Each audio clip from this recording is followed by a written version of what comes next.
Now, I already went over this when it happened last week, but there's been some updates, so the ICE shooting in Minnesota seems to be like the gift that keeps on giving, because everyone who receives the gift keeps trying to give it to someone else out of fear that the gift is actually a bomb that will destroy someone's credibility. This is one of the most volatile national discussions in all of, the last 7 days. Because every political story is a shit show in the Trump era. Welcome to the last 10 years. So before anyone hyperventilates into a flag, let's establish some very basic facts at the outset that regardless of what comes after cannot be disputed. A woman is dead. A federal agent fired the shot. And in a functional democracy, that means maximum transparency, not minimum questions. But instead, what we got was whatever the hell this has been. According to ICE, the agent acted in self-defense. The woman allegedly tried to ram the agent with her vehicle, and that's it. That's the story. Boom. Narrative delivered. File closed. Except, local officials watched the video and said, we don't see that. We don't see what you see. Which is usually where the justice system says, okay, let's slow down and investigate. Instead, the federal government said, cool story, bro, you're out. The FBI took over. The state was sidelined, evidence access got tighter, and suddenly the people closest to the community were told, trust us, we've got it. Nothing builds trust like removing witnesses. And now the Department of Justice says there is no basis for a civil rights investigation. No basis. Which is a fascinating conclusion, given that a civilian, who also happens to be an American citizen, is dead. Video exists that can be studied for evidence and answers. Accounts of the event are in conflict, and the shooter works for the federal government. That's all the basis we need right there. But then, and this is the part where the music changes, multiple DOJ civil rights prosecutors resign. They weren't reassigned. They were not rotated. They quit. They looked at the situation and said, oh, hell no, I am not putting my name on this. That is not normal. That isn't paperwork fatigue. That is the legal equivalent of someone dropping their badge on the table and walking out of a movie theater saying, this ending is bullshit. And what has been the administration's response to that? Not an effort to demonstrate concern, not an attempt at any kind of explanation, not a call for transparency to show good faith. No. The response was essentially, how dare you politicize this? Oh, which is rich. Because the only reason this feels political is that accountability has been framed as disloyalty. Question the shooting? You're anti-law enforcement. Ask for evidence? You're inflaming tensions. Demand a civil rights review? You're undermining institutions. No. What actually undermines institutions is when they flinch. And the messaging, oh my God. The messaging, what absolute batshit fuckery. What fresh hell is this? One official says it's self-defense. Another says criticism is defamatory.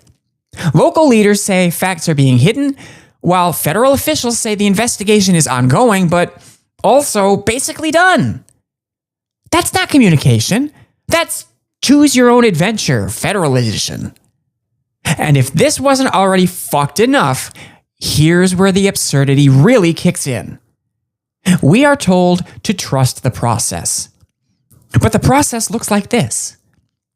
Step 1, a federal agent shoots a civilian. Step 2, the corresponding federal agency declares self-defense. Step 3, the federal government takes over the investigation of the event.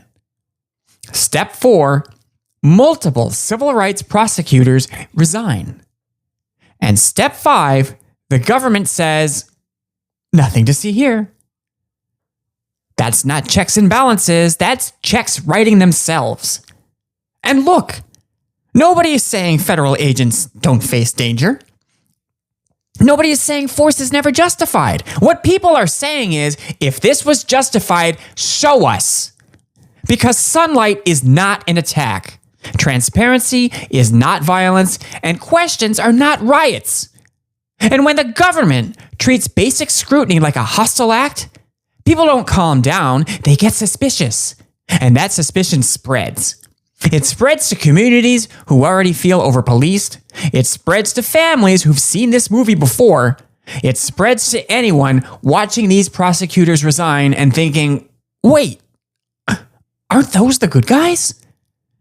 And the most absurd part in all of this, we're arguing over language. Is it murder? Is it defamatory? Is it justified? Is it tragic but lawful? Meanwhile, the actual facts, the thing that would actually settle this one way or the other, are being rationed like wartime sugar. This isn't about semantics. This is about power. Because if the standard becomes federal agents are beyond civilian oversight, then I'm sorry, but we have crossed a line. Because a country where the most powerful people are the least accountable is not a safe country. It's a fragile one. And the cost of that fragility is always paid by regular people. Not the officials on TV, not the spokespeople, not the lawyers drafting statements. Ordinary fucking people. At the center of this chaos is a dead woman.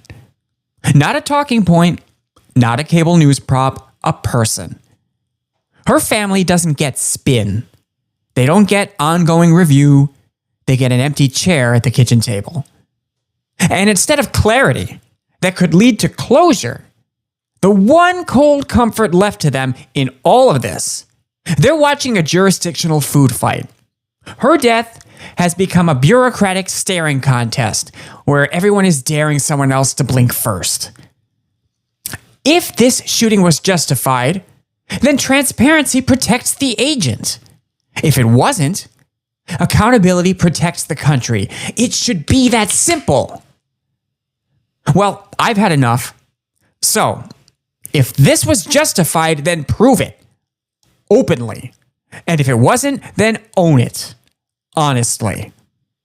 Right now, we exist in this weird limbo where evidence is locked down, prosecutors resign, and officials tell everyone to calm down without giving them any assurances whatsoever.